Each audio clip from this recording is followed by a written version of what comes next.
இன்னைக்கு வந்து எத பத்தி பார்க்க போறோம் அப்படின்னு பார்த்தீங்கன்னா, அ ஆட இந்த பூச்சிய அ அடிக்கிறதுக்கு முன்னாடி, இந்த பூச்சிகள்லாம் பத்தி ஒரு விஷயம் பார்த்துட்டு வந்துடலாமா? அ அது என்ன மேட்டர் அப்படின்னு பார்த்தீங்கன்னா, எல்லாருக்கும் இந்த பூச்சிகள் மேல ஒரு செம காண்டு இருக்கும்ல.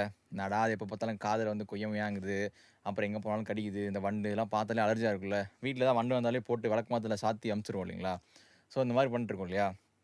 வாட் இஃப் ஒரு நாள் வந்து இந்த உலகத்துல இந்த வண்டுகள், பூச்சிகள், இந்த எல்லா இந்த இன்செக்ட்களுமே வந்துட்டு ஒரு மாரி அழிஞ்சு போயிடுச்சு அப்டின்னா வந்து எவ்ளோ நிம்மதியா இருக்கும்ல. ஏன்னா அந்த மாரி காதுல கொய்யாம பிரச்சனை இருக்காது. இந்த கடிக்கிற பிரச்சனை இருக்காது. ஸோ நம்ம பயப்பட தேவையில்ல. அருவருக்க தேவையில்ல. சும்மா ஜாலியா இருக்கலாம்ல. நானும் வந்துட்டு அப்படிதான் நெனச்சுட்டு இருந்தேன். சூப்பரா இருக்கும்னு. ஆனா, இன்னைக்கு இந்த நியூஸ கேள்விப்படுற வரைக்கும். ஸோ பேசிக்கா என்ன மேட்டர்ன்னு பார்த்தீங்கன்னா, ஒரு வேள நம்ம ஏன் எல்லா இன்செக்ட்டும் எடுத்துக்கணும்? ஒரே ஒரு இன்செக்ட் எடுத்துப்போமே. ஒரே ஒரு பூச்சி இனம் மட்டும் தான்.